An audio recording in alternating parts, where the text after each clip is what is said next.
శ్రీ గురుభ్యో నమః. హరిః ఓం. వసుదేవసుతం దేవం కంసచానూరమర్దనం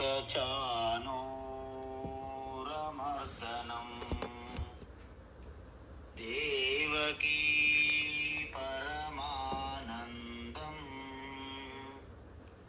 కృష్ణం వందే జగద్గురుం.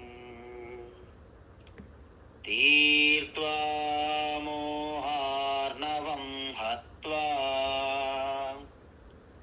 రాగద్వేషాది రాక్షసాన్ సీతా శాంతి సమాయుక్త ఆత్మా రామో విరాజతే. ఆత్మా రామో విరాజతే. ఆత్మస్వరూప బంధుగణ భగవద్గీత 7వ అధ్యాయములో ఇప్పుడు ముఖ్యమైనటువంటి ఘట్టం మనం చూస్తున్నాం. ఏమిటా ముఖ్యమైన ఘట్టం అంటే, పరమాత్మ ఉత్తమమైనటువంటి ఉన్నతమైనటువంటి స్వరూపం మరిచిపోయి పరమాత్మ యొక్క కింది స్థాయి స్వరూపమైనటువంటి మాయా సహిత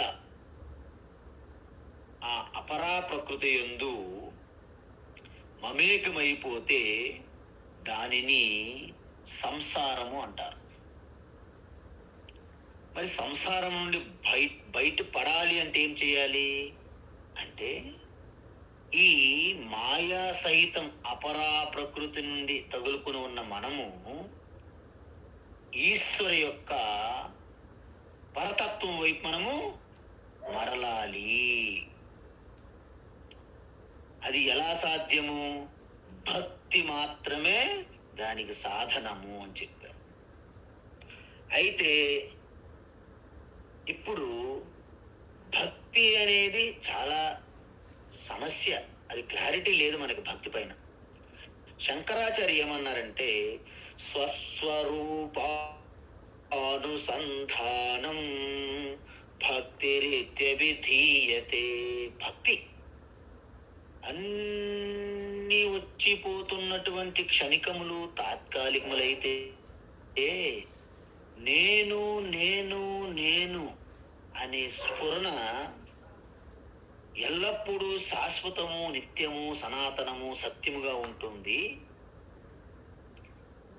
ఆ సత్యము నుండి జారిపోయి ఈ జగత్తు నామరూపములుగా ఆకర్షణీయంగా ఉన్న జగత్తుపై మనము కలిసిపోవడం వలన ఈ సమస్య. కాబట్టి వీటి నుండి నెమ్మదిగా శనై శనై మెల్లగా మెల్లగా ఒక్కొక్కటి జార విడిచి, ఇంకా ఏదైతే జార విడచడానికి వీలు కాదో, ఏంటది? నేను అనే స్ఫురణం జార విడచడానికి వీలు పడదు.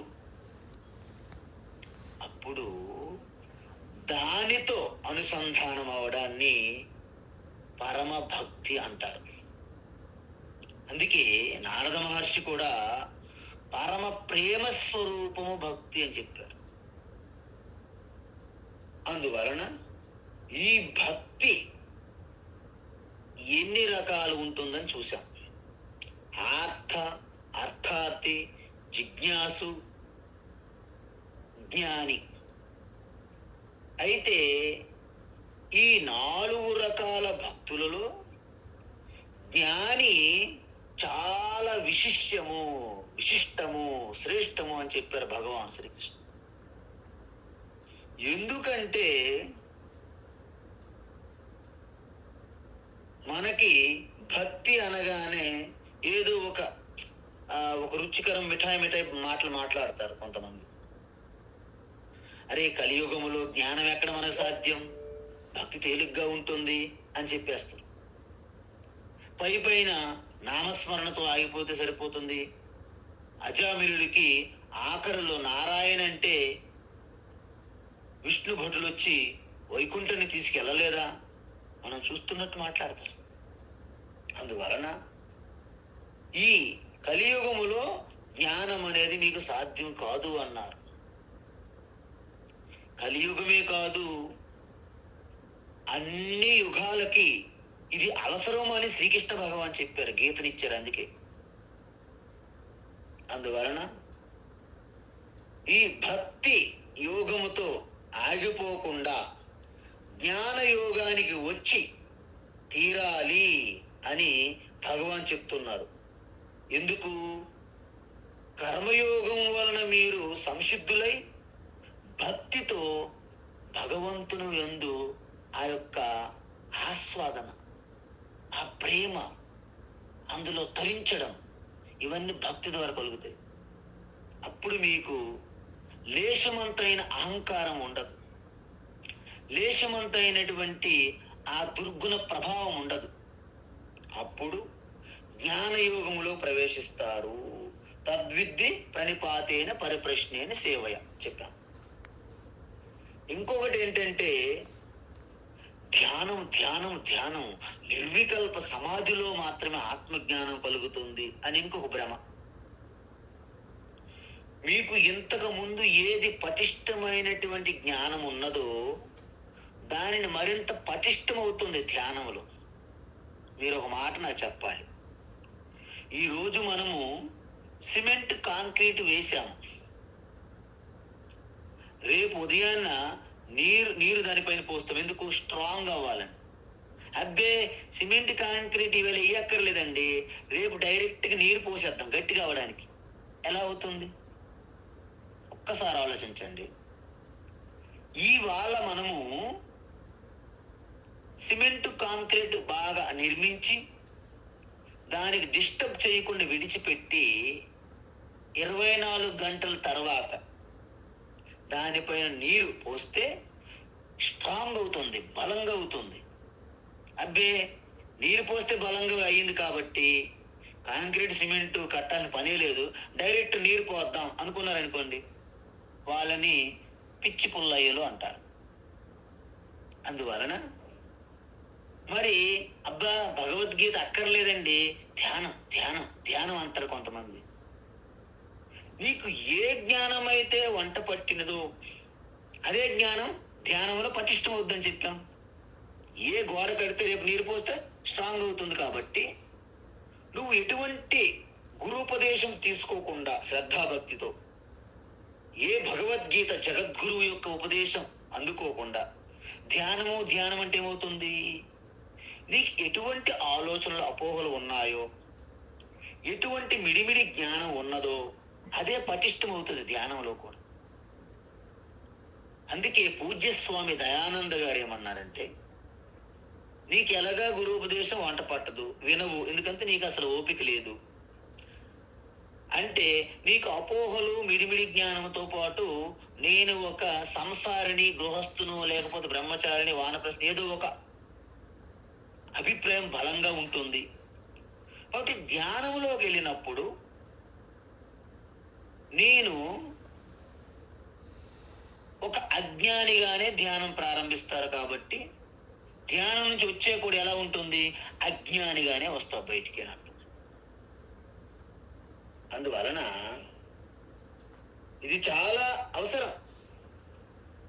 సో ధ్యానములో కలుగుతుందని ఎవరైనా చెప్తే మీరు వాళ్ళకి నచ్చ చెప్పి వివరించాలి. ఒకవేళ వాళ్ళకి వినడానికి ఓపిక లేకపోతే మౌనం వహించాలి. అదే మన అస్త్రం. తరువాత ఇంకొక అపోహ ఏంటంటే జ్ఞానం ఉన్న వాళ్ళకి భక్తి ఉండదు. ఇది పెద్ద అపోహ సమాజంలో ఉంది. ఎందుకంటే జ్ఞాన మార్గానికి వచ్చాను నేను, మొత్తం అన్ని గుళ్ళు గోపురాలు అన్ని విడిచిపెట్టేశాను, ఇక నా దేవుడు పటాలు, మూర్తులు, విగ్రహాలు అన్నీ కూడా పక్కన పెట్టేశానంట. ఎందుకంటే వారికి సరిగ్గా జ్ఞానము అర్థం కాలేదని అర్థం. ఎందుకు? అసలు నిజానికి చెప్పాలంటే భక్తులందరిలో కల్లా ఆత్మజ్ఞానం కలిగినటువంటి జ్ఞానులు ఉత్తమ వారని చెప్తున్నారు. ఎందుకు అంటే నిత్యయుక్త అని చెప్పారు. నిత్యయుక్త అంటే ఏంటి అంటే నిరంతరము ఆత్మలో ప్రకాశిస్తున్న ఈశ్వర సర్వభూతాన హృదయేశ్వర్జున తిష్టత అన్నారు కదా. ఆ హృదయంలో కేవలం స్ఫురిస్తున్న ఆత్మగా పరమాత్మ ఉన్నది కాబట్టి నిరంతరం పరమాత్మ స్వరూపంలోనే నెలకొని ఉంటారు కాబట్టి ఎవరు? జ్ఞానులు. సో వాళ్ళకి ఈశ్వరుని కోసము ఆవాహన చేయక్కర్లేదు, ఉద్వాసన చేయక్కర్లేదు. మిగతా భక్తులకి ఏంటి? ఆవాహయామి ఆవాహయామి ఎందుకు పిలవాలి? పిలిచాక వాళ్ళకి అన్ని పరిచర్యలు చేసిన తర్వాత పంపించాలి, వీడ్కోలు సభ. కానీ జ్ఞానిలో ఈ పిలవడాలు పంపించడాలు లేవు, ఈ రాకపోకలు ఉండవు అన్నమాట. అది చూసారా? ఎందుకు శ్రీకృష్ణ పరమాత్మ జ్ఞానికి ఎందుకు ఉత్తమమైనటువంటి భక్తుని స్థానంలో కూర్చోబెట్టారంటే ఇప్పుడు మన కారణం చూస్తున్నాం. ఓహో, వారికి నిత్యం ఈశ్వర వాళ్ళు భుజం మీద చేసుకొని తిరుగుతుంటారనమాట. వాళ్ళకి ఈశ్వరునికి ఆవాహన చేయడము ఉద్వాహన చేయడము లేవు. అంటే వారి దృష్టిలో ఈశ్వర రాకపోకలు ఉండవు. మరి మిగతా అర్థార్థి మిగతా భక్తుల సంగతి ఏంటి? వాళ్ళు ఈశ్వరుని పిలుస్తుంటారు, వాళ్ళకు దర్శనమిస్తారు, మళ్ళీ ఈశ్వరుడు వెళ్ళిపోతారు. ఎందుకు? రూపమునకు పరిమితమై ఉన్న ఈశ్వర కాబట్టి. అంటే దానిని సగుణ ఈశ్వర అంటారు. ఇప్పుడు నేను కృష్ణ, ఆ కృష్ణ రూపాన్ని కరరవిందేన పదారవిందం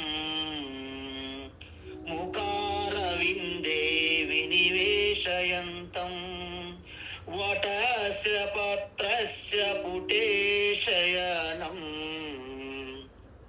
బాలం ముకుందం మనసా స్మరామి. ఆ బాలముకుంద ఆ అరటాకు వటపత్రంలో అలా పడుకొని అరచేతులతో ఆ యొక్క పాదములు తీసుకొని ఆ నోట్లో ఎంత ముద్దుగా పెట్టుకుంటున్నటువంటి ఆ బాలముకుందని నేను స్మరిస్తున్నాను. బాలముకుందు మీకు దర్శనమిచ్చారు. ఇచ్చిన వెంటనే ఆయన కూడా టైం అయిపోయింది, పడుకోవాలి కదా, వెళ్ళిపోయాడు బాలముకుందు. దీనిని సగుణ ఈశ్వర భక్తి, సగుణ ఈశ్వర భక్తులు అంటారు. వాళ్ళు పిలిచేటప్పుడు ఈశ్వరు వస్తారు, రాదని కాదు. ఎందుకు? వాళ్ళ ఉపాసన బలం అలాంటిది. ఆ బలం పిలవగలరు, మాట్లాడగలరు, మళ్ళీ పంపించాల్సిందే. నిత్యం మీతో ఉండలేరు. ఎందుకు? ఒక రూపానికి పరిమితమై ఉన్న ఈశ్వరు కాబట్టి. అందువలన మరి జ్ఞానికి ఏంటి? నిత్యయుక్త, నిత్యం అనుసంధానమై ఉన్నారు.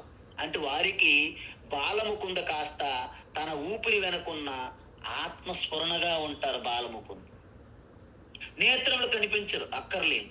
ఇంద్రియములతో పని లేదు.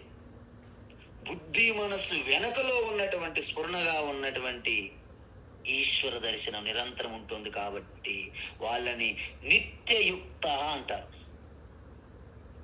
ఇంకొకటి ఏంటి?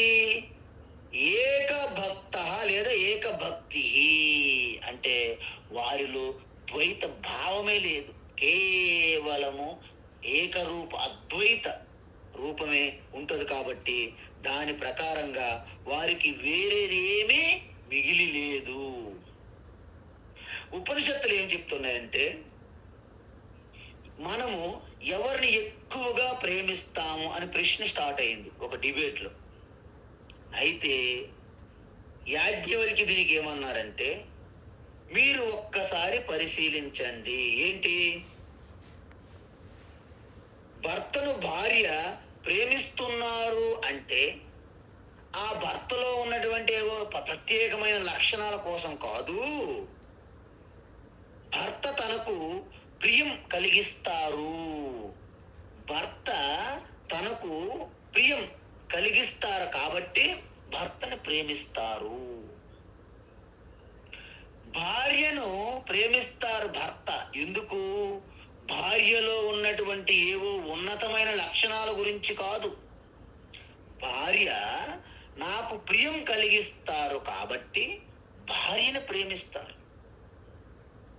పుత్రులు, సంతానం.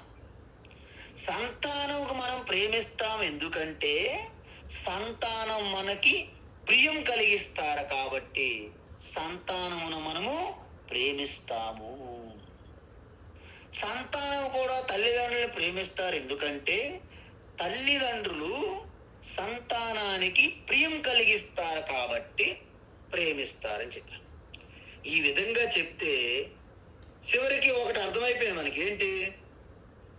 మనం ఎవరిని, ఏ వస్తువులని, కారుని, బంగ్లాలని, దేన్నైనా సరే, ఆఖరికి సగుని ఈశ్వర అయినా సరే మనం ఎందుకు ప్రేమిస్తున్నామంటే అవి మనకి ప్రియం కలిగిస్తున్నాయి కాబట్టి. అందువలన మనము ఒక్కొక్కసారి సంతానం మనకు తిరగబడేటప్పుడు మేము మిమ్మల్ని ప్రేమించట్లేదు పో అంటాం, ఇంటి నుంచి బయటకు పో అంటాం. అంటే వాళ్ళు మనకు ప్రియం కలిగిస్తున్నంత వరకు ప్రేమిస్తాము. వారు మనకు ప్రియం కలిగించడం లేదనుకోండి, ప్రేమించం. ఇదే విషయం మీరు ఒక్కసారి గమనించండి. ఈశ్వర పూజ చేస్తున్నాను, ఉపాసన చేస్తున్నాను, జపము చేస్తున్నాను, నాకు అన్ని కష్టాలే, ఎందుకు దేవుడు అని ఒక్కసారి విరుచుకు పడతాం. విగ్రహాలు, ఫోటోలన్నీ బయట పడేస్తాం, దేవుడిని మార్చేస్తాం. ఎందుకు? మీకు ఎంతవరకు సక్రమంగా జరుగుతుంటే అంతవరకు దేవుణ్ణి కూడా మీరు ప్రేమిస్తున్నారు. కానీ ఒక్కటి గుర్తు చేసుకోండి, నేను నా ఆత్మస్వరూపము, నేను అనే స్ఫురణ, దానికంటే ఎక్కువగా ప్రేమించేది ఈ సృష్టిలో ఎవరికీ లేదు. ఏది అంటే ఎవరికి వారు ఆత్మస్వరూపంగానే అత్యుత్తమ ప్రేమ కలిగి ఉంటారు. ఇది నగ్న సత్యం అన్నమాట. కానీ బయటికి మనం అలా ప్రకటిస్తాం. ఎందుకు?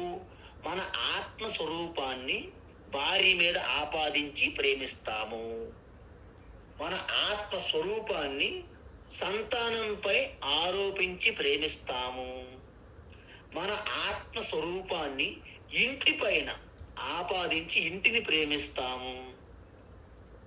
మన ఆత్మస్వరూపాన్ని గోమాతపై ఆపాదించి గోవును ప్రేమిస్తాము. మన ఆత్మస్వరూపాన్ని భారతదేశం పైన ఆపాదించి భారతదేశాన్ని ప్రేమిస్తాము. అంటే మీరు దేన్ని ప్రేమించినా దానికి ముఖ్య కారణము మీ ఆత్మస్వరూపమే. అంటే ఆత్మస్వరూపము యందే అత్యుత్తమ ప్రేమ కలిగి ఉంటాము. ఇది నగ్న సత్యం, ఉపనిషత్తులు స్టేట్మెంట్. అందుకే యావద్విత్తోపార్జన సక్త స్థావన్ నిజ పరివారో రక్త పశ్చాజ్జీవతి జర్జర దేహే వార్తాంకోపి న పృచ్ఛతి గేహే భజ గోవిందం భజ గోవిందం గోవిందం భజ మూఢమతే. ఎంతవరకైతే మనకు అనుకూలంగా సంపాదించి పెడతారో వారితో మనము అత్యంత ప్రేమ చూపెడతాము, ఆసక్తి చూపెడతాము, గౌరవిస్తాము, మర్యాదలు చేస్తాం. ఒకవేళ వాళ్ళు మనకి అనుకూలంగా లేకుండా ప్రతికూలంగా మారితే, వారి సంపాదన ఏమీ లేకపోతే, వాళ్ళు వృద్ధాప్యంలో పడితే వారి గురించి మనం ఒక్క మాట కూడా మాట్లాడము, వారి గురించి కనీసం అడగం. ఇదంతటికి ఏమిటి? మిగతా అన్ని ప్రేమల్లో కూడాను కండిషన్స్ అప్లై. మీ క్రెడిట్ కార్డ్ కావాలన్నా 2 ఫోన్లు వచ్చాయి నిన్న. స్వామీజీ, now you are eligible for credit card, thank you, I don't want అన్నాను అనమాట. రిప్లై ఒకటే. ఎందుకు? కింద కండిషన్స్ అప్లై ఏవో ఉన్నాయి మొత్తం. అందువలన మనము ఏ ప్రేమ అయితే నిజ జీవితములో చూస్తున్నామో అన్ని కూడా షరతులు, కండిషన్తో ముడిపడి ఉన్నాయి. అయితే ఇక్కడ ఒకటి ఉన్నది, నాపై ఆత్మపై ప్రేమలో షరతులు, కండిషన్స్ లేవు.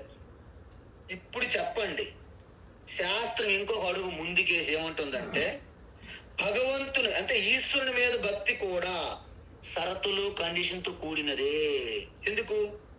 నేను భగవంతుడికి ఎంతో పూజిస్తున్నాను, భగవంతుని పూజలు ఆరితేరాను, ఆయన కోసమే జపము, ఆయన కోసం అభిషేకాలు, ఎన్ని గంగా జలం తెచ్చాను, ఎన్ని పత్రి పుష్పాలు ద్రవ్యాలు, ఎంత పెద్ద యజ్ఞ యాగాలు చేశాను. ఎవరి కోసం? భగవంతుని కోసం. కానీ నా కూతురు పెళ్లి మాత్రం కూర్చోలేకపోయాడు భగవంతుడు. ఎందుకండి భగవంతుడు అని భగవంతుని పైన నిందలేస్తారు మన కోపంతో అమ్మవారు. అందువలన కోపం వచ్చి ఆ పుస్తకాలు లేవు, పటాలు లేవు, మొత్తం బయటపడేస్తారు. పూజ చేయడం మానేస్తారు, జపము లేదు, ఇంకేం లేదు, కోపం. అంతవరకు ఎంతో భక్తులుగా మొత్తము ఆ యొక్క బొట్టులు తిలకాలు చందనము ధరించి మొత్తం రుద్రాక్ష తులసిమాలు ధరించి ఉదయాన్నే ప్రాతకాలంలో లేసి చేస్తున్న పూజలు ఏమయ్యి ఒక్కసారి షేక్ అయిపోయింది జీవితం. అందువలన ఇప్పుడు మీరు ఇప్పుడు అర్థం చేసుకోవాలి, అసలు భగవంతుడు ఉన్నాడా అండి? అలాంటి ఆలోచన వస్తే మళ్ళీ వాళ్ళకి అసలు ఉన్నాడా అంటారా అంటారు. ఎందుకు? ఒక్కసారి షేక్ అయ్యారనమాట జీవితంలో. అందువల్ల నన్ను నేను ప్రేమించుకోవడం అనేది ఉత్తమమైన ప్రేమ, దానికి ఎటువంటి కండిషన్స్ లేవు. అంటే మీరు ఒకటి చూడండి, మీరు ఆత్మస్వరూపంగా ఎటువంటి కండిషన్స్ లేవు, కానీ ఈశ్వరుని ప్రేమించడానికి కండిషన్స్ ఉన్నాయి. షరతులతో కూడుకుని ఈశ్వరుడు మనం చేస్తున్నాం భక్తి. అందువలన ఈశ్వరుని కూడా షరతులు లేకుండా కండిషన్ లేకుండా ప్రేమించాలంటే ఒకే ఒక మార్గం ఉంది మనకి. ఏంటి మార్గము? ఈశ్వరుడు మీ ఆత్మస్వరూపంగా ఉంటే తప్ప మీకు అలాంటి అవకాశమే లేదు. అందువలన మీరు ఈశ్వరుణ్ణి ఆత్మస్వరూపంగా చూసి ఎవరైతే ప్రేమతో భక్తిగా ఉంటారో వారు జ్ఞాని భక్తులు అంటారు. అందుకే ప్రియో హి జ్ఞానినోత్యర్థం అహం సచ మమ ప్రియ అన్నారు భగవాన్ శ్రీకృష్ణ. ఎందుకు? వీళ్ళందరిలో నాకు జ్ఞాని భక్త అంటే అత్యంత ప్రేమ భగవాన్ అన్నారు. దీని అనుకున్నట్టు లాజిక్ ఏంటి అంటే, జ్ఞానికి కూడా తనంటేనే చాలా ఇష్టం, ఈశ్వరంటేనే ప్రేమ ఇష్టం. కానీ తనంటే ఎవరు అంటే ఈశ్వరుని కంటే భిన్నంగా లేని ఆత్మగా ఎవరు తెలుసుకొని భక్తిగా ఉంటారో వారితో ఈశ్వరుడు వేరుగా లేరు. కాబట్టి అహం సచ మమ ప్రియ అంటే నాకు కూడా ఆ జ్ఞాని అంటే ఎంతో ప్రేమ, నేను ఆ జ్ఞాని కంటే మిక్కిలి ప్రేమ. అంటే రెండు ఒక్కటే. ఇక్కడ ఏంటి రెండు? ఆత్మ పరమాత్మ ఒక్కటి. ఇది అసలైనటువంటి ఉపనిషత్తుల యొక్క ఉపదేశం, మహావాక్యం.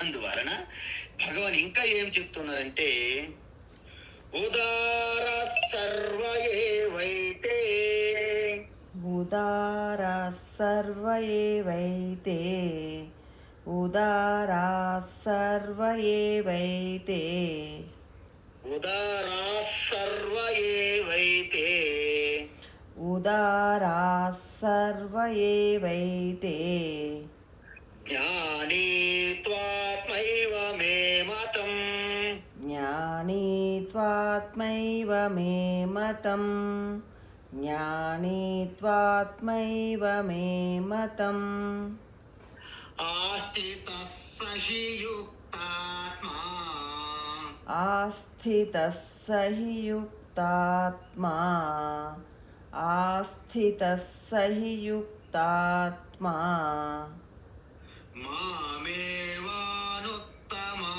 గతిం మామేవానుత్తమాం గతిం మామేవానుత్తమాం గతిం ఉదారా సర్వ ఏవైతే జ్ఞానీ త్వాత్మైవ మే మతం ఉదారా సర్వ ఏవైతే జ్ఞానీ త్వాత్మైవ మే మతం ఉదారా సర్వ ఏవైతే జ్ఞానీ త్వాత్మైవ మే మతం. ఆస్థితః స హి యుక్తాత్మా మామేవానుత్తమాం గతిం. ఆస్థితः స హి యుక్తాత్మా మామేవానుత్తమాం గతిం. ఆస్థితः స హి యుక్తాత్మా మామేవానుత్తమాం గతిం. ఉత్తమం ఉత్తమం. అయితే ఇక్కడ ఒకటి గమనించాలి. ఏంటి? ఉదార సర్వ ఏవైతే అందరూ ఉత్తములే, 4 రకాల భక్తులు ఉత్తములే కదండి. ఏంటంటే ఇప్పుడు పూర్తిగా చదువు మీద శ్రద్ధ లేకుండా బయట తిరుగుతున్న పిల్లల కంటే ఏదో ఒక రకంగా కనీసం 4-5 గంటల స్కూల్లో కూర్చొని ఆ అంటే అమ్మ, ఆ అంటే ఆవు ఏదో చదువుతున్న వాళ్ళు ఉత్తములు కదా. ఎందుకు? బయట తిరుగుతున్నారు పని పాట లేకుండా పిల్లలు. అలా అన్నట్టు ఈ భక్తి అనే ప్రేమ వారు పూర్వజన్మ సుకృతం పుణ్యం ఉండడం వలన ఈశ్వర చింతన అనేది కలిగింది. అది ఎంత ఉన్నదా అనే తర్వాత విషయం. అందువలన అందరూ ఈ 4 రకాల భక్తులందరూ ఉదారులే, అంటే ఉత్తములే. కానీ జ్ఞాని భక్తున్నారు చూడండి, సాక్షాత్తుగా నా స్వరూపమేని ఈశ్వరుడు చెప్తున్నారు. సాక్షాత్ కృష్ణ, భగవాన్ శ్రీకృష్ణ నా స్వరూపముగా ఆయన డిక్లేర్ చేశారు జ్ఞాని భక్తికి. ఇది నా అభిప్రాయం అన్నారు. నా మతం అంటే నా అభిప్రాయము. ఇక్కడ మతము అంటే హిందూ మతము, ఇస్లాం మతము, క్రిస్టియన్ మతము ఇలాంటి మతం కాదు. ఇక్కడ మతము అంటే ఇది నా అభిప్రాయము అని డంకా కొట్టి మరీ చెప్తున్నారు భగవాన్ శ్రీకృష్ణ. శంఖం ఊది. ఏంటది? పాంచజన్యం. ఎందుకంటే ఈ జ్ఞాని భక్త ఎవరైతే ఉన్నారో మనస్సును, బుద్ధిని అంత కేవలము ఆత్మయందే లయం చేశారు కాబట్టి, ఆత్మస్వరూపంగా ఉన్న ఈశ్వర యందే లయం చేశారు కాబట్టి అప్పుడు ఈశ్వర, జ్ఞాని, ఆత్మస్వరూపం ఒకటైపోయినాయి. అందుకే శనైరుపరమే బోధ్యాధృతి గృహీతయా ఆత్మ సంస్థం మన కృత్వా నకించిదపి చింతయేత్. చూసారా? ఎప్పుడైతే నెమ్మదిగా బుద్ధి, మనసు 2 ఆత్మలో లయమైనాయో అప్పుడు సాక్షాత్ నా స్వరూపం అయిపోయాడు ఆత్మగా జ్ఞాని. అందువలన ఉదార సర్వ ఏవైతే అంటే ఏతే ఈ చతుర్విధ భక్తా ఏతే సర్వే అందరూ కూడా ఉదారాహ, అందరూ గొప్పవారే. ఎవరు అందరూ? ఆర్తభక్తులు, అర్థార్థి భక్తులు, జిజ్ఞాస భక్తులు, జ్ఞాని భక్తులు. అందుకే మీరు ఆ చివరి అయినటువంటి జ్ఞాని భక్తుల స్థానంలో ఉన్నారు. దాన్ని మళ్ళీ మీరు వదులుకోకూడదు స్థానం. అందువలన మీరు అప్రమత్తంగా ఉండాలి. ఎలా? జ్ఞాని త్వాత్మైవ మే మతం. ఎందుకు? జ్ఞాని మాత్రము నా ఆత్మస్వరూపంగా ఉండడం వలన, ఇది మహావాక్యం. అంటే ఈ యొక్క జ్ఞాని ఆత్మస్వరూపము అంటే ఎప్పుడు ఆత్మస్వరూపం అవుతుంది? ఆ శరీరము, ఇంద్రియములు, మనస్సు, బుద్ధిని మనము ఇవి సత్యం కాదు, ఇవి ఉంటున్నాయి కానీ శాశ్వతం కాదు, ఇవి డిస్మిస్ చేస్తే చివరికి ఆత్మస్ఫురణం, చైతన్యం మిగులుతుంది జ్ఞాని. ఈశ్వరుని ఎందుకు కూడా అంతే. ఆ రూపము, ఆకారము, అవన్నీ గుణగణాలన్నీ మీరు విడిచిపెట్టగలిగితే చివరికి ఈశ్వరు కూడా ఆ చైతన్య స్ఫురణ మిగిలిపోతుంది.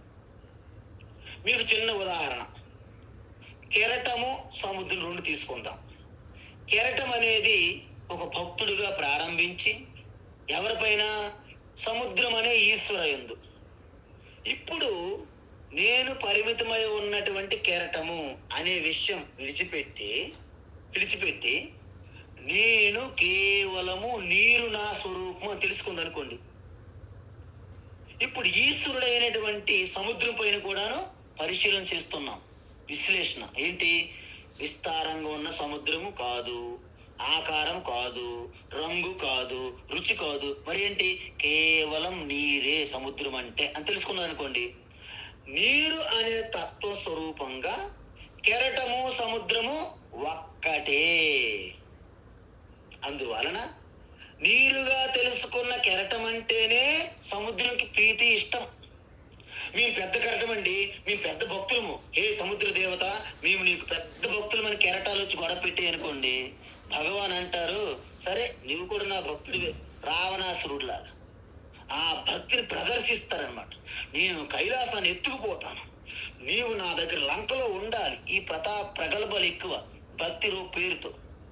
అందువలన ఆత్మజ్ఞాని భక్తి ఎవరైతే ఉన్నారో నాకంటే వేరుగా లేరని నిత్యం నాతోనే కలిసి ఉంటారు కాబట్టి వారు ఉత్తమమైన వాళ్ళు. ఎందుకు? నా ఆత్మ అండి. ఆ జ్ఞాని భక్తి కూడా నా ఆత్మయే. తక్కిన భక్తులు కూడా దైవభక్తి, వారు వేరు నేను వేరు. ఏంటి అంటే మిగతా వారు ఏమంటారు? మీరు ఏదైనా అవ్వండి, నారాయణ వేరండి, నేను వేరండి, శివ వేరండి, నేను వేరండి, ప్రతి ఒక్క దేవీ దేవత వేరు, నేను వేరు అనే భావన ఉంటుంది. కానీ వాళ్ళ భక్తి ఎప్పుడైతే వేరు వేరు అన్నారో వాళ్ళ కండిషన్స్ ఉంటాయి. మీకు అంత అనుకూలమైనప్పుడు ఈశ్వరుని భక్తి ప్రేమ పెరుగుతుంది. మీకు అన్ని అనుకూలమైన పరిస్థితులు లేనప్పుడు ఈశ్వరుని ప్రేమ భక్తి తగ్గుతుంది. ఎవరికి? ఈశ్వరు వేరు నేను వేరు అనే వాళ్ళకి. మరి నా ఆత్మస్వరూపమే ఈశ్వరగా ఉన్నదనుకున్నటువంటి జ్ఞాని భక్త సంగతి ఏంటి? సహి యుక్తాత్మ అంటే పరమాత్మ అయినటువంటి నాయందే మనస్సును బుద్ధిని నిరంతరము నిలిపి ఉంటారు. అంటే అతని జీవిత లక్ష్యం ఏమిటి? స్పష్టమైనటువంటి పరమాత్మ బయట వెతకాలని పని లేదు. ఆత్మస్వరూపంగా ఉన్న ఈశ్వరే నా హృదయంలోనే అలాగ స్ఫురిస్తున్న ఆ ప్రకాశిస్తున్న చైతన్య ఈశ్వరుని చిదానంద రూపాన్ని అలాగ యుక్తమై అనుసంధానమై ఉంటారు. చిదానంద రూప శివోహం శివోహం నా మృత్యు నా శంకా మే జాతి భేద పితా నైవ మే నైవ మాతా న జన్మ నా బంధు న మిత్రం గురు నైవ శిష్య చిదానంద రూప శివోహం శివోహం. అక్కడ ఇంకెవరున్నారండి? తల్లి లేదు, తండ్రి లేరు, బంధువులు లేరు, మిత్రులు లేరు, ఆఖరికి శిష్యులు లేరు, గురువు లేరు, ఏమి లేరు. ఎక్కడ? ఆత్మస్వరూప స్ఫురణలో. మనకి ఇదే పెద్ద పొరపాటు, అన్ని మిక్స్ చేసేస్తున్నాం. ఆ భావన అంతరంగా ఉండాల్సింది, నిత్యము ఉండాల్సిన భావన ఆత్మస్వరూపంగా పరమాత్మ దర్శించాలి. వ్యవహారంలో అలా మాట్లాడకూడదు, అది పొరపాటు అవుతుంది. సాక్షాత్ వెంకటేశ్వర స్వామి ఉన్నారు మనకి, అలాగ మన ముందు నడియాడుతున్నటువంటి వెంకటేశ్వర స్వామిని కాదండని వీల్లేదు. కానీ అది సగుణ స్వరూప ఈశ్వర. కళ్ళు మూసుకుంటే అదే వెంకటేశ్వర స్వామి అంతర్యామిగా ఉన్నారు మీ లోపల. భద్రాచలం వెళ్ళండి, అన్ని చెయ్యండి, కానీ కళ్ళు మూసుకునేటప్పుడు ఆత్మరాముగా మారిపోతారు ఆ భద్రాద్రి రాముడు కూడా. ఈ విషయం జ్ఞానికి ఉంటుంది. మిగతా వాళ్ళకి పైన మిడిమిడి జ్ఞానం కాబట్టి వాళ్ళు నిందలు ఆరోపణలు చేస్తారు తప్ప సత్యాన్ని పట్టుకోరు. అందువలన ఏమంటున్నారు భగవాన్? సహి యుక్తాత్మ. వాళ్ళే నిజానికి మనస్సు బుద్ధి నాయందు లయం చేశారు కాబట్టి వాళ్ళే ఉత్తమమైనటువంటి ఆత్మస్వరూపంగా ఉన్నటువంటి గొప్ప భక్తులు. ఎందుకు? మాం ఏవ అనుత్తమాం గతిం ఆస్థిత. మాం అంటే నేను, పరమాత్మనైనటువంటి నేను, కృష్ణ అంటున్నారు భగవాన్, నేను అత్యుత్తమమైనటువంటి నా గతిం, నా యొక్క స్థానం, నా యొక్క స్వరూపాన్ని, అంటే అత్యుత్తమమైనటువంటి నా స్వరూపములో ఆస్థిత నిరంతరం నిలిచి ఉంటారు జ్ఞాని భక్తులు అని చెప్పారు. అందువలన మీరు ఒక విషయం ఎప్పుడు గమనించాలి. ఎందుకంటే భాగవతంలో కూడా చాలా కథలు ఉన్నాయి. ఒక తల్లిదండ్రులకి సంతానం లేదు, సంతానం లేకపోతే వాళ్ళు తపస్సు చేశారు. ఒక యతివర వచ్చి అభయం ఇచ్చారు, అంటే వరప్రదానం. ఏం కావాలమ్మ కోరుకోండి, మాకు బిడ్డ కావాలి అన్నారు. సరే, బిడ్డ కావాలి కానీ మందబుద్ధి, అజ్ఞానంగా ఉన్నటువంటి, దీర్ఘాయు ఉన్నటువంటి బిడ్డ కావాలా? అల్పాయు కానీ జ్ఞానిగా ఉన్నటువంటి బిడ్డ కావాలంటే వాళ్ళు తెలివితేటలు బాగానే ఉన్నాయి. అల్పాయు ఉన్న జ్ఞాని కావాలన్నారు, కానీ లోపల ఏమనుకుంటున్నారు? ఎలాగైనా బిడ్డ వస్తారు కదా, అప్పుడు గట్టి పట్టేద్దాం, ఎక్కడికి వెళ్తాడు చూద్దామనే ఒక చిన్న అనుమానం ఉన్నది వాళ్ళ లోపల. అయితే బిడ్డ పుట్టారు, కొంతకాలం అంతా బాగా ఆనంద అనుభూతులు తేలారు. బిడ్డ అకస్మాత్తుగా మరణించారు.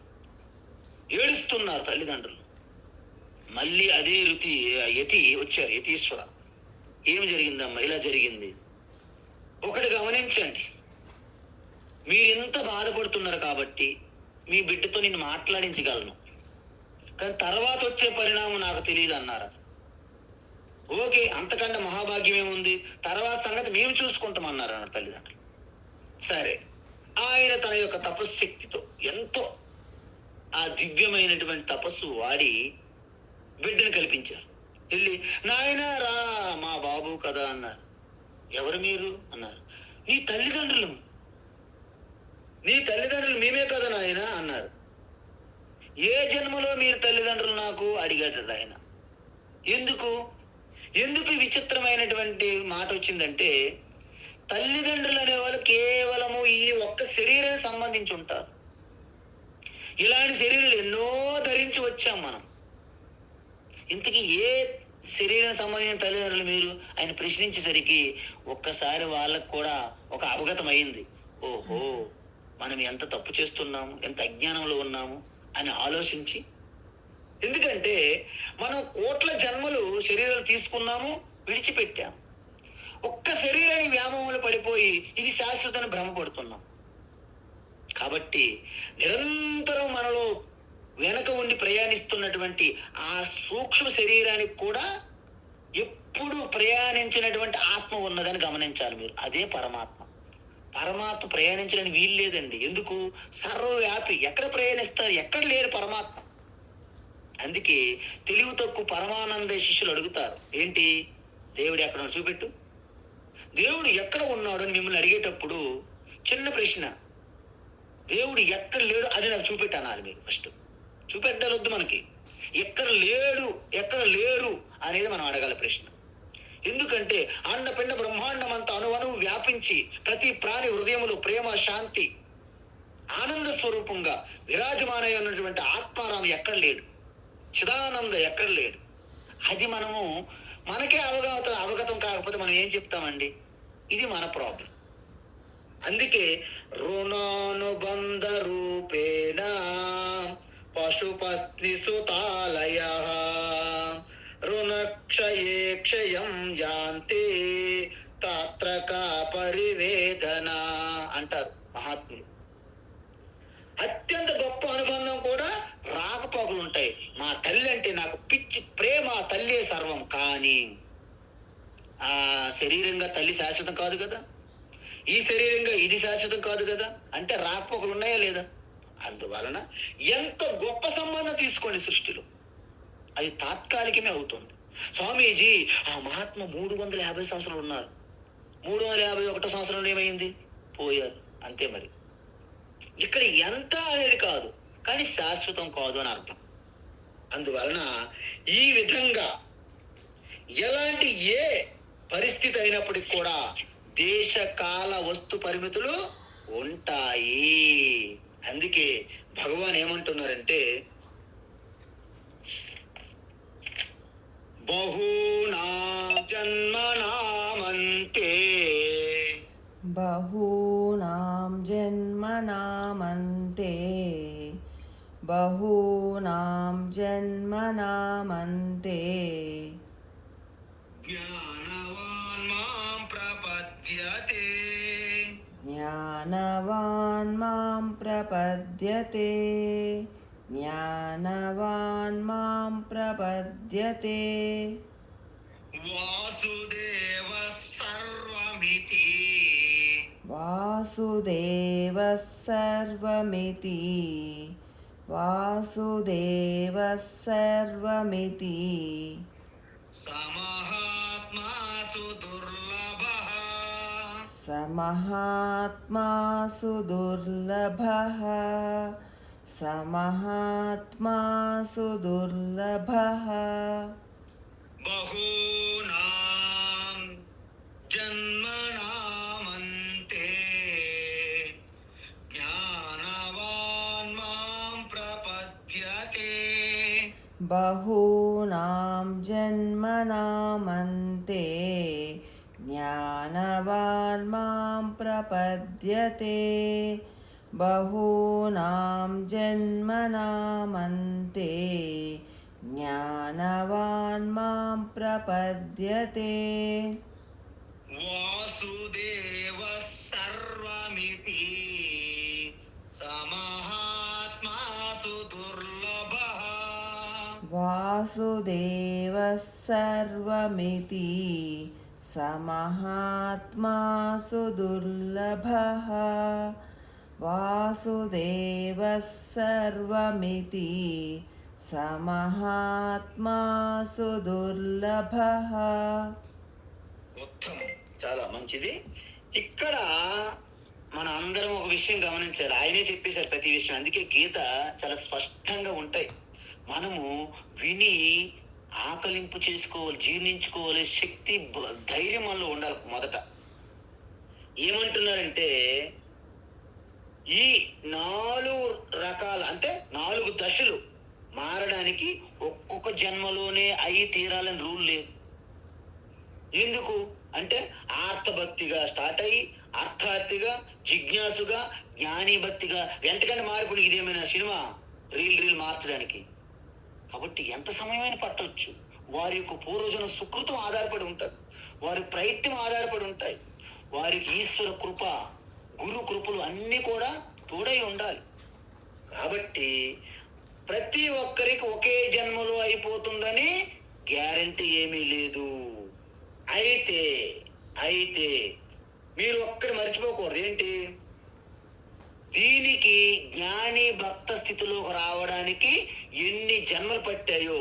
కాబట్టి మీరు ఈ జన్మ వచ్చింది, మీకు ఇప్పుడు భగవద్గీత విని ఆ ఆత్మదర్శనం పొందే అవకాశం కలిగింది. కాబట్టి మీకు కొన్ని లక్షల జన్మలు అయిపోయినాయి అని అర్థం. ఒకవేళ మనము నీరు లేకుండా ఉందరికి, కొంతమంది నీరుకి తప్పిస్తున్నారు. అప్పుడు ఈశ్వరుడు వచ్చి, అమ్మయ్య మీకు దర్శనం ఇస్తున్నాను, నీరు కావాలంటే మీరేమంటారు? ఈశ్వరుడు మీకు దర్శనం ఇచ్చి నీరు కావాలా, నేను కావాలా అంటే మీరేమంటారు? చెప్పండి ఒకసారి. ఖచ్చితంగా ఎక్కువ మంది ఏంటి, మ్యాక్సిమం అందరూ కూడా భగవంతుడు ఎలాగా ఉంటాడుగా, పోయేవాడు కాదు, ఈ నిత్యము, ఈయన ఎప్పుడైనా ఉంటాడు, తర్వాత ఈయన పట్టుకోవచ్చు. మనం ముందు మాకు నీరు కావాలంటాం. మనం అంటే మన అందరం కూడా నేను కావాలా, నీరు కావాలంటేనే భగవంతుని విడిచిపెట్టి నీరు కావాలంటామే. ఎన్నో సమస్యలతో సతమవుతుంటే సమస్యల పరిష్కారం గురించి మనం తప్పిస్తామా, లేకపోతే ఈశ్వరం గురించి, భక్తి గురించి తప్పిస్తామా? అందుకే ఆకలితో ఉన్నవారికి అన్నం ఫస్ట్ ఇవ్వమన్నారు తప్ప గీత బోధించొద్దు అన్నారు శంకరాచార్య, వివేకానంద స్వాములు లాంటి వాళ్ళు. ఎందుకంటే అక్కడ ఏది అవసరం, ప్రయారిటీ 1 అంటారు దీన్ని. అందువలన భక్తిని మొట్టమొదటిసారి నేను మోక్షానికి భక్తిని ఎవరు వాడరండి, ఎవరు ప్రారంభించరు. మీకు ఎప్పుడైతే సమస్య వచ్చిందో అప్పుడు భక్తి, ఈశ్వర గుర్తుకొస్తారు. ఇది మనం చూసాం. సాక్షాత్ కుంతీ మాత భగవాన్ శ్రీకృష్ణుడు నాకు కష్టాలు ఇమ్మని కోరుకున్నాను. ఎందుకు? కష్టం ఉన్నప్పుడు ఈశ్వరుని స్మరిస్తాం. అందువలన మనము ఈ పురుషార్థాల్లో ఉన్నటువంటి కామ, అర్థ కామాలు, వీటిని మనం కోరుకోవడం అనేది తప్పు కాదు. ఎందుకు తప్పు కాదు? మన వేదములో కూడా కర్మకాండ అంతా ఈ కోరికలు తీర్చుకోవడానికే యజ్ఞయాగాలు పెట్టారు. కాబట్టి ఈ కర్మలు చేసి అలాగా ఆ కోరికలతో ఉన్న భక్తి చేసి చేసి చేసి అక్కడి నుంచి బయటపడాలి. మేము చెప్తున్న విషయం ఏమిటంటే, మనం కోరికలనే జంజాటములో పడి బయటపడట్లేదు కాబట్టి ప్రాబ్లం అంటున్నా. మన అబ్బాయి, మన అమ్మాయి 10th క్లాస్, హై స్కూల్లో బాగా చదువుతున్నారు, మంచిదే, మంచి ర్యాంక్ వస్తుంది, మంచిదే. కానీ హై స్కూల్ నుంచి బయటికి రావట్లేదే, అది బాధ. అక్కడి నుండి ఉత్తీర్ణులయ్యి ఇక ఉన్నత చదువుల్లోకి వెళ్తే మళ్ళీ ఆనందం. అంతేకాని జీవితాంతం హై స్కూల్లో చదువుతుంటే మనకి ఇబ్బంది అనిపిస్తుంది. ఈ ఈశ్వర భక్తి కూడా కోరికలతో మీరు ప్రారంభించిన శభాష్, ఉత్తములే మీరు. ఎందుకు? అది కూడా లేని వాళ్ళు ఎంతో మంది ఉన్నారు కదా. ఏ పరలోక ప్రభు అని కింద మీద పడుతున్నారు కదా. అందువలన ఈ కోరికల ద్వారా కూడా ఈశ్వరుని ఆరాధించడం కూడా ఉత్తములే, కానీ అది మొదటి దశ అని చెప్పారు. అందువలన మరి ఇది ఎప్పుడు కలుగుతుంది? నా ఆత్మస్వరూపంగా పరమాత్మ ఉన్నాడనేది బహూనాం జన్మనామంతే, అంటే అనేక జన్మల యొక్క చివరి దశలో, అంటే ఇక మీకు జన్మ లేదు అని చెప్తున్నాను. నేను చెప్పడం కాదు, భగవానే చెప్పారు.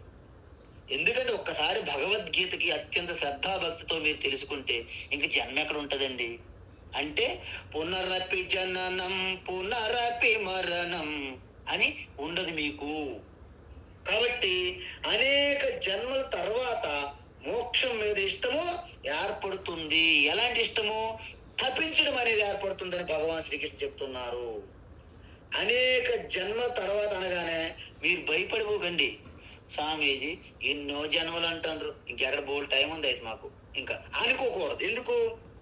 ఆల్రెడీ ఈ జన్మకు ముందు అనేక జన్మలు అయిపోయినాయి మీకు. ఇంక మీకు ఈ జన్మలు లేవు. ఇదే ఆఖరి జన్మ. కోట్ల జన్మలు ఆల్రెడీ చూసేశారు. అందువలన ఇప్పుడు మోక్షం తప్ప నాకు వేరే ప్లానింగు, లక్ష్యము, లక్ష్య సాధన ఏమీ లేవు. అందువలన ఇప్పుడు మీరు జ్ఞానవాన్ భవతి అవుతారు. అంటే జ్ఞానులయ్యారు, జ్ఞాని భక్తులయ్యారు. జ్ఞానిని ఆపివద్దు, ఎందుకంటే బయట అపోహలు ఉన్నాయి. అందువలన మనం ప్రతిది కూడా అలాగే చూస్తాం. అజ్ఞాన నాశక శరణ సంరక్షక, అజ్ఞాన నాశక శరణ సంరక్షక, ఆత్మ జ్ఞాన ప్రకాశ, ఆవో వాసుదేవ దర్శన దీజో తుము జగత్ కే తాత. ఆ ఈశ్వరుని కూడా మీరు అజ్ఞానం నాశనం చేస్తే ఆ జ్ఞానం ప్రకాశించినప్పుడు ఈశ్వరుడు మీకు దూరంగా లేరని స్పష్టత వచ్చేస్తుంది మీకు. అందువలన ఏంటి ఇంతకీ జ్ఞాని 4వ దశను చూసాం. అంటే భక్తుల్లో 4వ దశ జ్ఞాని. అంటే 4 ఉత్తమమైన భక్తి కోటిలో ఉన్నారు జ్ఞాని. అతను ఎలా జ్ఞానం పొందారు అనే ప్రశ్న ఉందా లేదా మీకు? అంటే భగవద్గీత శ్రవణము చేసి తర్వాత వచ్చినటువంటి సంశయాలు నివృత్తి చేసుకొని దానిని మననం అంటాము. ఆల్రెడీ చెప్పాము మనం ఇంతకు ముందు. ఎప్పుడైతే పటిష్టమైనటువంటి ఆ తత్వం తెలుసుకున్న తర్వాత మీరు ధ్యాన స్థితిలో కూర్చొని పదే పదే నెమర వేసుకోవడం ద్వారా మీకు సహజ సిద్ధమైనటువంటి అనిష్ట కలుగుతుంది. ఎలా? మీరు చెప్పండి. మీకు ఎవరికైనా సరే నేను మనిషిను అని సందేహం ఉన్నదా? రోజు లేచిన తర్వాత అమ్మయ్య నేను మనిషినే, ఏమండి కృష్ణారా నేను మనిషినే, తెలుసా నీకు నేను మనిషిను అని ఎవరైనా అంటున్నారా మీలో? ఎందుకు? మనిషిని మీకు అసలు గుర్తుంచుకొని పని లేదు. ఎవరు మిమ్మల్ని మీరు మనిషి అని చెప్పక్కర్లేదు. ఎందుకు? అది పటిష్టం అయిపోయింది నేను మనిషినని. అంటే సహజ సిద్ధంగా నేను మనిషినని ఎలాగైతే ఆ భావంలో సహజంగానే ఉంటున్నారో, రోజు గుర్తు చేసుకోపోయినప్పటికీ ఎలాగైతే గుర్తుంటుందో, నేను చిదానంద రూప శివ అనేది సహజ సిద్ధంగా మీకు కలిగిన రోజున అది ఉత్తమ భక్తులు, ఉత్తమైన జ్ఞాని భక్తులని అర్థం. అంటే ఆత్మయే సర్వం అనేది మీకు ఆ దృష్టి, ఆ జ్ఞాన దృష్టి, దివ్య దృష్టి వచ్చింది అని అర్థం. ఎప్పుడు నన్నే పొందుతారు, మాం ప్రపద్యతే అన్నారు చూసారా. మాం ప్రపద్యతే అంటే పూర్తిగా నాలోనే ఐక్యమవుతారు. ఎవరు? జ్ఞాని భక్తులు. దానికి అనేక జన్మలు పట్టింది మీకు. ఇప్పుడే వచ్చారు 4వ దశలోకి, 4వ భక్తి స్థితిలోకి వచ్చారు. అందువలన ఉత్తమమైన భక్తులు ఈ యొక్క ఆధ్యాత్మిక చరిత్రలో మీరు చూసుకుంటే అందరూ కూడా ఆత్మజ్ఞానులే అవుతారు. తులసీదాస్, త్యాగయ్య, ఎవరు తీసుకొని శంకర, వివేకానంద, వాళ్ళేమి కేవలం జ్ఞానులు వేరు భక్తులు వేరు కాదు. వాళ్ళే ఉత్తమమైన జ్ఞాని భక్తులని అర్థం. మీరందరూ కూడా ఉత్తమమైన జ్ఞాని భక్తులుగా ఉండాలనే మా కోరిక తప్ప కేవలము పైన ఎవరో బయట తిరుగుతున్నారు అలాగ పొరుల దండాలు కేవలం ప్రదక్షిణ పరిమితమైన భక్తులుగా మీరు మిగిలిపోకూడదు. అందుకే ఇంతకీ ఆ జ్ఞానం ఏంటండి బాబు అంటే నాకు పరమాత్మ మధ్య దూరము లేదు అనే జ్ఞానం. ఆ జ్ఞానం ఏ రకంగా ఉంటుంది? వాసుదేవ సర్వమితి. వాసుదేవ సర్వం వాసుదేవమయం జగత్. వాసుదేవ అంటారు సుశర్మనోలు భజన చేసినప్పుడు. అందువలన సర్వము వాసుదేవమయమే అని తెలుసుకోవాలి. ఇంతకీ ఈ వాసుదేవ అంటే ఎవరండి? అంటే వసుదేవు దేవకి పుత్రుడా? కాదు. ఒక రూపములో పూజించే ఈశ్వర దేశ కాల వస్తు పరిమితుల కింద వస్తారు. అందువల్ల వాసుదేవ అంటే ఇక్కడ సగుణ రూప ఈశ్వర కాదు. మరే రూపము? నిర్గుణ రూపము, కేవలము చైతన్య ఉనికి స్వరూపము. అంటే ఇంతకీ వాసుదేవ అంటే అర్థం ఏమిటి స్వామి? వాసనాత్ వాసుదేవస్య వాసితం భువనత్రయం సర్వభూత నివాసోసి వాసుదేవ నమోస్తుతే. అంటే వాసనాత్ వాసుదేవస్య వసంతి వసంతి సర్వాణి భూతాని అస్మిన్ ఇతి వాసు. వాసు అంటే వాసుహు అని అర్థం. అంటే సకల ప్రాణుల యందు నివసించే ఆ చైతన్య స్వరూపం ఏదైతే ఉందో స్వయం ప్రకాశిత ఇది దేవ. అంటే వాసుదేవ్ అంటే ఏంటి? చిత్తు సత్తు, సత్తు చిత్తు బ్రహ్మ. అంటే సద్రూప బ్రహ్మ, చిద్రూప బ్రహ్మ అంటే రూపము లేని కృష్ణ పరమాత్మ అని అర్థం. మొత్తం జగత్తంతా వాసుదేవమయం అని తెలుసుకుంటే ఏమవుతుంది? సమహాత్మ వారే జ్ఞాని మహాత్ములు, అత్యుత్తమ వ్యక్తి. కానీ అదంత సులభమా? సుదుర్లభ, అత్యంత దుర్లభము అంటున్నారు. ఎందుకు? ఇంతకు ముందే చెప్పారు భగవాన్. ఏంటది? మనుష్యానాం సహస్రేషు కచ్చిద్యతతి సిద్ధయే యతతామపి సిద్ధానాం కశ్చిన్మా వేత్తి తత్వతః. ఆరంభంలో చెప్పామా? చెప్పారు. కాబట్టి ఇది అత్యంత దుర్లభము అని చెప్పారన్న. కాబట్టి దీన్ని మీరు శ్రద్ధగా మననం మళ్ళీ చేసుకోవాలి. అప్పుడు అంత వాసుదేవమయం జగత్ అని మీకు ఆ సహజ సిద్ధమైనటువంటి ఆ దృష్టికోణం వచ్చిన రోజున శ్రీకృష్ణ యొక్క ప్రణాళిక ప్లాను విజయవంతమైనట్టు. కాబట్టి మిగతాది రేపటి క్లాసులో చూద్దాం. అంతవరకు కృష్ణార్పణమస్తు. హరి ఓం తత్సత్. సర్వం శ్రీకృష్ణార్పణమస్తు.